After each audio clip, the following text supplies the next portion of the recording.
5 bells. Stand by all stations. Attention, all districts. 5-alarm fire. 5 bells. Move in immediately. That's it. Let's roll. Let's go. Firefighters.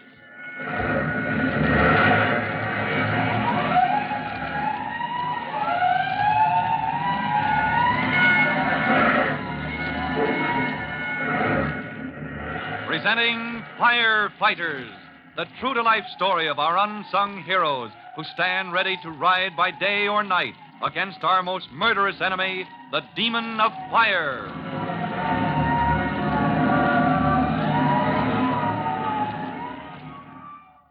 In just a minute, we'll transfer you to the movie theater where Tim Collins, rookie fireman, finds himself in the midst of a panic, a wild stampede of terror-stricken men, women, and children toward the exits, driven mad by the fear of fire.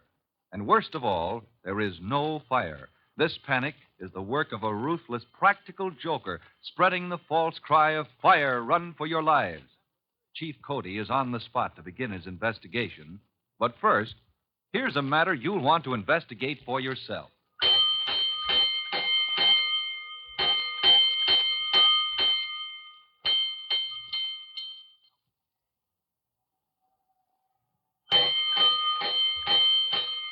Let's go, firefighters! Tim Collins, rookie fireman, has just fought his way to the aisle in a panic-filled movie house and grappled with a mysterious culprit whose idea of fun is to spread the false cry of fire. As Tim's grasp closes on the unknown prankster, we hear... Ease up there. This is Chief Cody. Sorry, sir. I had my hands on that fellow. I was trying to see who he was. Never mind that now, Collins. We've got to calm these people down. Yes, sir. Now get up on that stage. Tell them there's no danger before they hurt themselves jamming the exit. Yes, sir. I'm on my way. All right, let me through there. This is the fire department. Now take your seats, everybody. There's no danger. There's no fire. Take your seats, please. No, great Scott, another false alarm. That fiend has fouled up half the fire department with another false alarm. All right, take your seats, everybody. This is a false alarm. Oh, there's Tim. There's Tim on the stage, Mummy. Please, ladies and gentlemen, sit down. There's no fire. Glory be. It seems so much safer with the lights on. There now, people are going back to their seats. Northside School. Who's here from Northside School? Raise your hands, please. Oh, that's you, Trudy. Well, here I am. Oh, there's Sadie Kramer and Ben Lowry. Listen to your brother now. All right, Northside School. Now, this is just like a fire drill. Now, keep cool. Keep quiet. Keep your head. And keep your seats. See, they're all sitting down again. Well, now, the children are setting their elders a good example. All right, ladies and gentlemen, thank you. Thank you for your cooperation. Now, a word from Chief Cody, Chief Bob Cody of the Fire Department. Ladies and gentlemen, presenting Bob Cody, your fire chief. Take the microphone, sir. Oh, blast the microphone. I'm not one of those fellows with a pretty voice. Did they hear me? Well, never mind. I've got something to tell them. Ladies and gentlemen, there is no fire. There is no cause for alarm. You have been the victims of a practical joke. Now, as chief of your fire department, I guarantee that we will track down and prosecute to the limit of the law the perpetrator of this wicked, cruel, practical joke. It's only luck that no one was killed or severely injured here tonight. Meanwhile, on with the show.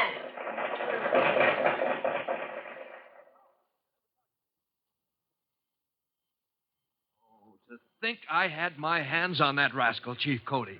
I had my hands on him, and he broke away. Now, don't blame yourself, Collins. And don't worry. We'll get him soon. He's getting reckless. Yes, sir, I see what you mean. He's getting careless, and maybe he'll take a chance that'll drop him right into our hands. That's what I'm hoping. Well, I'm going out to the street. I've got to tell the boys from the fire companies that this is another false alarm. Yes, sir. You wait for me in there, Collins. Here in the manager's office? Yes, go on inside. All right. There's somebody in there we want to talk to. I'll be back as soon as I've ordered the recall. Excuse me. Chief Cody said I was... Jimmy, Hiya, Tim. what are you doing here? Just sitting here, that's all. Who let you in here? Chief Cody. He said I should stay here till he gets back. So you're the somebody he wants to talk with. Well, I'll be... What do you mean? Jimmy, back there at the house, I thought you were out of this case. You told Mom you didn't have anything to do with these false alarms. Gee, golly. I don't, only just sort of. Yeah, only just sort of. The night of that first false alarm, you lose a red and green knitted glove, the left-hand glove from the pair Aunt Ellen gave you. And that same night, a glove is picked up under the box where the false alarm was pulled. Well, I said I lost my glove somewhere, didn't I? And tonight, Mom and Trudy and I are all sitting together watching the movie when somebody pulls a false alarm from the box here in the theater. But where were you? Well, didn't I say I was thirsty? Yes, you said you were going out to get a drink, Jimmy. All right, I'm asking you, did you get it or... No, I didn't get a drink of water. Well, then where were you when that false alarm was pulled tonight? He was out in the lobby, Collins, talking to me. That's where he was. Right, Jimmy? Oh, gee. Yes, Chief, and thanks. Golly, I thought Tim wanted to be a fireman. Now all he does is play detective. Wait a minute, I don't get it. 1 minute all the evidence points one way, and before you know it's all Well, that's pointing... the trouble with detective work. You never know where you are until you look back at the case afterwards. Now then, let's get to work.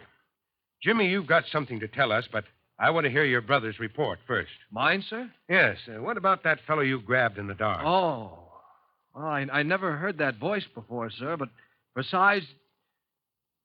Well, I'd say about the size of Jimmy here. So it's a boy about 14, more or less. And when we get him, we'll clear up both cases of false alarms. You have proof he's the same fellow as last time? Yes, sir. Plenty of proof. Here, look at this. The other glove. The mate to the glove we found the night of the blizzard. Golly gosh. Where'd you find it? Out in the corridor behind the auditorium, Jimmy. Right under the alarm box where that maniac dropped it. Jimmy, I think you'd better come clean. Come clean about what? Oh, gee, Chief, about my gloves. I had a pair like that, only I lost one. And Tim keeps thinking maybe I... Jimmy, where's that glove you showed us at home? I hope you've got it right there in your pocket. It'll look bad if you haven't. Oh, all right. There it is. Oh, Jimmy, you're in the clear. That proves it. Oh, excuse me, Chief Cody. That's all right, Collins. I'm a little relieved myself. Though it would be hard to suspect Jimmy here, since he and I are working together on this case. Working together? Yes. Well, that's why you had him wait here in the manager's office. Collins, your brother has a line on another boy who owned a pair of gloves like this. We saw that boy here in the movie house tonight, before the panic broke out. He was just about to tell me the name when the false alarm was pulled.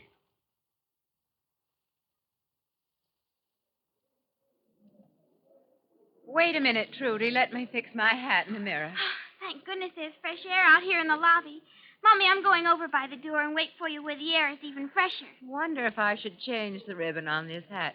All right, Trudy, don't catch cold. Oops, excuse me. Oh, it's you, Droopy Dolan. Hiya, Trudy. How'd you like the show? What did I tell you? Didn't I say something might happen? But that scare about fire and people trying to run out of the theater and... Droopy, how did you know it was going to happen? Oh, me? How could I know? I just had a hunch, that's all. Clang, clang, clang, when them engines come roaring up the street and all the people were screaming and yelling in the movies here and Man, that's the most revolting thing I ever heard. Oh, yes, ma'am. Gee, wasn't that awful? Well, I'd better be going, huh? Gosh, I'd have been home long ago. I did go home. Only my mother, she made me come back. Your mother sent you back here to the theater, young man? Yes, she did. After the fire engines left, I went all the way home. All the way. And then she makes me come back, just because I lost something. And how am I going to find anything when the theater's all full of people and dark and all? Well, lost and found is in the manager's office, Droopy. Everybody knows that. And here's the door of the manager's office. Oh, well, maybe tomorrow. Maybe my mother won't be sore if I tell her I looked and it wasn't there. You don't want to tell fibs to your mother, do you? Oh, no, ma'am. It wouldn't be the first time. Hush, Trudy. Well, young man, you just knock on that door and tell the manager what you lost. Well, if he's busy or... Now, you're just bashful. Shall I knock on the door for you? No, ma'am. Well, if I gotta do it, I guess I gotta. Oh, gosh, all the time there's somebody picking on you. That's right. You knock until somebody answers. Now, what do you suppose Droopy lost in the theater tonight that his mother sent him back to find and bring home? And what will happen when the door of the manager's office opens to his knock and Droopy Dolan is confronted with his schoolmate, Jimmy Collins. You'll hear the outcome in our next true to life episode of The Firefighters.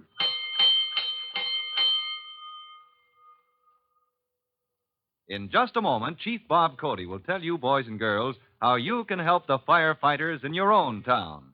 But first, here's a message for you. And now, Chief Bob Cody with a special assignment for all junior firefighters. Chief Cody. This is Chief Cody, boys and girls, and here is your special assignment. Attention, firefighters. You are to bear this in mind next time you see fire equipment passing along the streets. Don't chase the engines and trucks.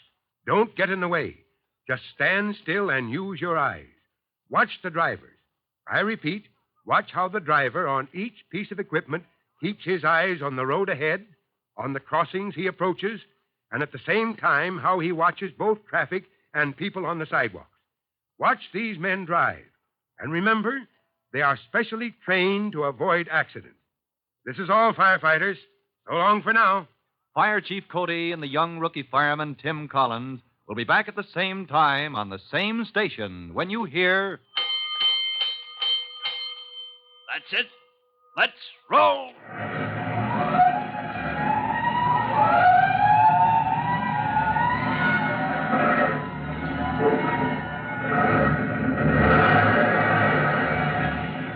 Let's go! Firefighters!